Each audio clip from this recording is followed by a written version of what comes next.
Hello everybody, what is up? And this is Man, and yeah, this was my face. And we're actually going to try out this new overlay that I found today on Team Liquid by, let me see here, Nursky is who the guy I found it on. And we're just going to go ahead and cast some games with this new overlay. And tell me that this isn't sexy. Bam! There it is. Here we are in the bottom left-hand corner of the map, Korhal compound. It is the Red Zerg Nexaz.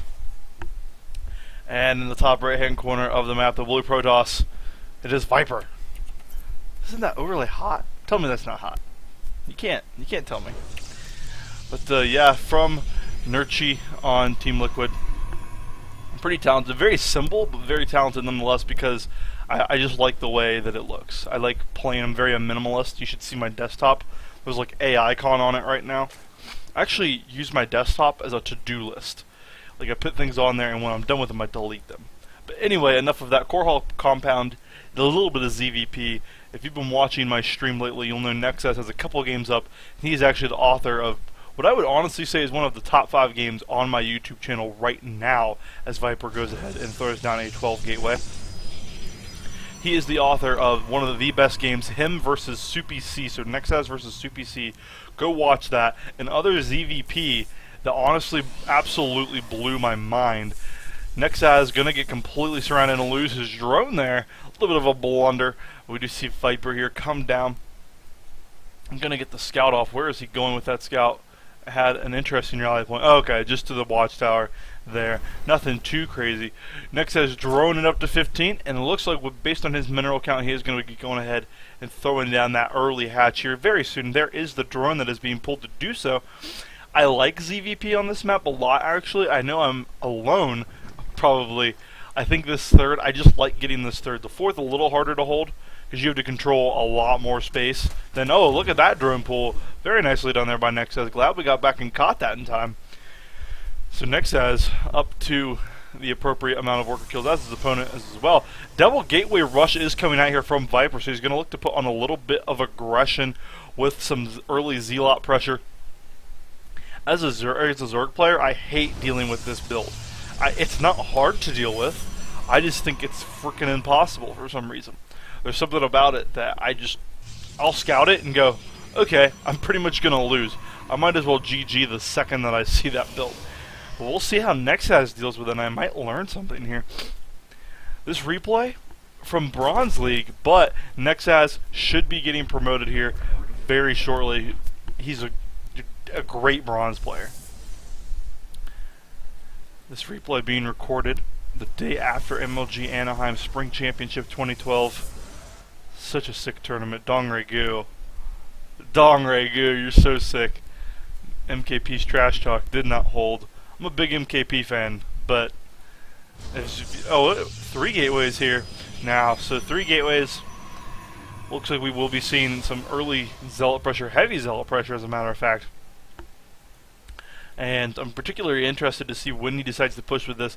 Nexaz doesn't even have a queen or a Zergling out. Let's check to make sure that's accurate. Yes, he does not have a Zergling out at all. Forge is going down, so Viper will be working on his gateways. Bronze League replays, I don't mind them. I think they're very fascinating and very interesting. You catch a lot of innovation in the Bronze League that you lose in the upper leagues. It seems like upper league players go, that's not standard, I shan't do that.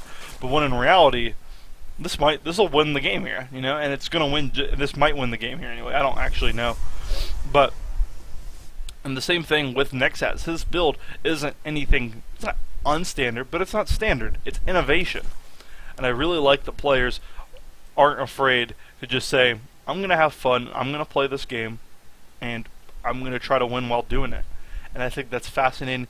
Do you see the Zerglings going out here and gaining the watchtower is going to have a huge vision of the map. Very nicely done there.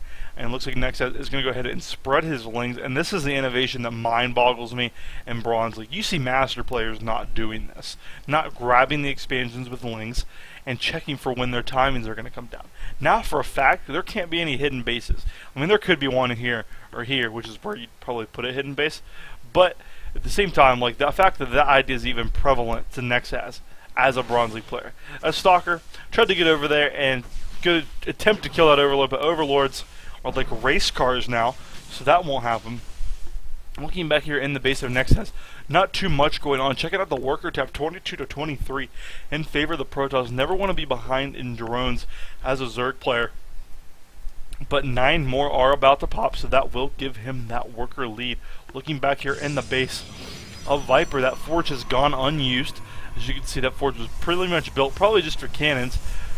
Warp gate research is done, and there is a robotics facility on the way. Checking out the workers now, Nexaz has taken the worker lead. Roach Horn and 2 evolution chambers are on the way as well. And a shield upgrade is now going down for Viper. So Viper grabbing the unorthodox Protoss upgrade there. Typically, you see the Protoss going for attack or defense, and I typically like defense better. But what this does is actually just gives your shields more hit points, and this has been something that's been widely underused, even up through Brood War. People just said, I'd rather have my attack and my actual armor be stronger, and not my shield. Whether there's theory crafting behind that or not, I'm not too sure, to be completely honest. Viper going to go ahead and take his expansion here, so now he is going to be up to 2 base very shortly. +1/+1 is on the way for Nexaz as well, as you can see, and there's double evolution chambers. An observer is on the way for Viper, so he will be able to see everything that the Terran is doing. And it looks like we are just in a position right now where both of these players are going to just be building up their armies, building up their economies, and we are going to see probably a battle here in the near future. Zerg player getting exactly what he wants, though. To the observer, you might think, well, this is kind of lame. Both players aren't attacking. Why aren't they attacking? But to Nexaz, he's thinking, oh good, I get to drone, I get to build my army, I get to get a macro hash up, as you can see Nexaz doing here. I get to just build more stuff. The observer is coming across the map for Viper, and whenever a Protoss player can let the Zerg just get a lot of drones and a lot of units for absolutely nothing, that's so good for him, because then he can start banking minerals, and then he can start banking larvae.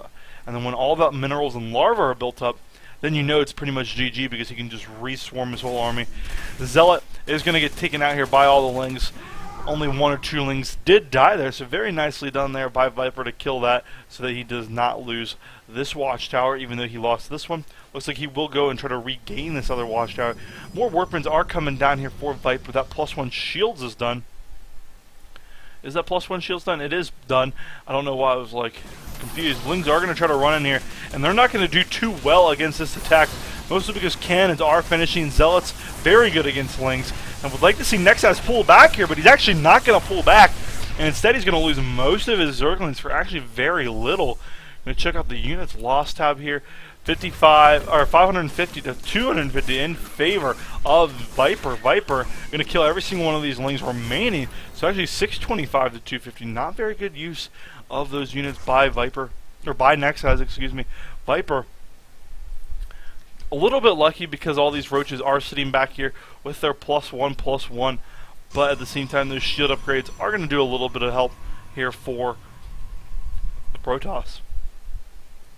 +2 range attack is on its way, and speed is just now about to finish. So speed, we're not on those Zerglings a moment ago.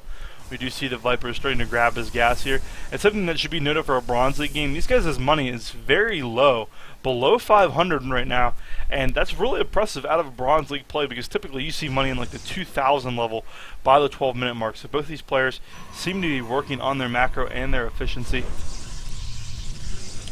We do see the robotics bay being thrown down now, so there will be the transfer into Colossus more than likely. Colossi more than likely. I always get confused. Colossuses or Colossi? It's probably Colossi. Queen's here missing some injects, but not that big of a deal. There he goes, double hitting. So because of that macro hash, there is a lot more larva being spawned. How much larva is that? 17 larva right now out for Nexaz. Nexaz is going to be able to flood this army up to full strength whenever he wants to. 24, 23 roaches are sitting there. Those roaches are very good against the composition that Viper has. However, these 3 cannons securing this base very well. Oh, sorry about the camera work there. Oh, not as good as Adabisi on that camera, that's for sure. And once again, I still like these Zerglings here positioned that are going to be able to scout out any kind of third timing from the Protoss player. 7 more roaches are about to pop, and let's check out the units tab. Here we go. 38 workers for Viper, 30 for Nexaz. So Viper been pretty okay on his drone production. 67 army supply, however, to the 45 of Viper, and it looks like Nexaz wants to push out And he's going to go across the map. This will be scouted by the Zealot in the middle of the map. Yes, I say Zealot weird. Get G off me, bro. But here we go. What do we have over here to defend? 3 cannons, which will help out immensely. And a pretty good handful of Stalkers. 10 Stalkers, 8 Zealots. And here we go. The Roach is eating the full brunt of the Zealots, but all the Zealots are dead. It's up to the cannons and Stalkers. Now 3 more Zealots are coming in from behind. The whole army of Viper not fighting. Viper, most of his army wasn't fighting. 1 force field, 2 force fields go down. Pretty decent given the circumstances, but it looks like Nexaz is going to be able to overrun his opponent here with his +2/+1 to just the shield upgrade up Viper. Viper's +1 attack is not going to finish the time. First Colossus is out, and it will help a little bit, but I don't know if it will be enough. That Colossus not being microed properly. And we do see that Nexaz is going over here to start working on probes. No. With a little bit of dancing back and forth, a little bit of indecision, that Colossus actually helping Viper out immensely. 51 supply to 94 in favor of Nexaz. Nexaz taking out a Colossus. No, the Colossus does retreat up the hill with its cliff walking. Needs to get those Roaches on a move. Now the Colossus will finally fall. The Roaches probably did game-ending damage there in the base of Viper. Viper on his last 2 legs. That 1 sentry does have a lot of energy. Please force field. It does. Now it's all left to these 2 gateways here to hold off the assault. 3 more Stalkers are warping in now. And we see that Nexaz moving in. 10 Roaches did just pop here. And would like to see these Roaches come up here and fight the Stalkers. But it looks like there will be enough because of the superior upgrades of Nexaz. Nexaz marching in, doing this game-ending damage. This is all but GG. 37 supply for Viper. 118 for Nexaz. Nexaz, despite going behind early on with the failing aggression, the Roaches and the swell of the Roaches and the economy, like I said, folks, the Zerg player would like to sit all day and do nothing, and this is exactly why. Here are the reinforcements. This base is certainly going to fall, and we do see the last of the Stalkers is going to fall as well. Nothing coming out of that robotics bay. Only 3 Stalkers at a time here. Roach is a little bit choked and attacking stuff that they don't need to be attacking, but it doesn't matter. Nexaz can trade costs inefficiently, and Viper GG's. There's the fight, folks. Nexaz GG's. Very good game out of both players there. Fascinating. I hope you guys like the overlay. Great game out of Nexaz. Thank you so much to Nexaz and Viper. Thank you to /r/Casset for providing this replay. Subscribe to me on YouTube, dog. Dog? I don't ever say that. YouTube.com/I'mJermaine040911. Follow me on Twitch, twitch.tv/I'mJermaine. I'm going to be doing some more stuff with my live channel.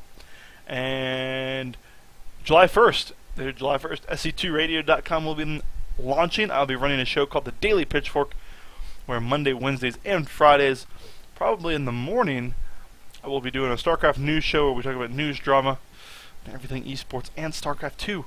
So please check it out. I want it to kind of be like Live on 3, but minus like other games, because I know like Live on 3 is awesome because it brings in other games, but I don't know other games, so I'm pretty much just going to talk about Starcraft. But be on the lookout for that. Be on the lookout for the semi-professional Starcraft League, SPGL. I don't know what GL stands for, to be honest with you, but be on the lookout for that. And I will be casting that. That kicks off July 28th. So be on the lookout for that stuff. Thank you guys so much for watching. This has been Jermaine casting some SC2 from Nexaz versus Viper. Hope you all have a great day, and bye-bye.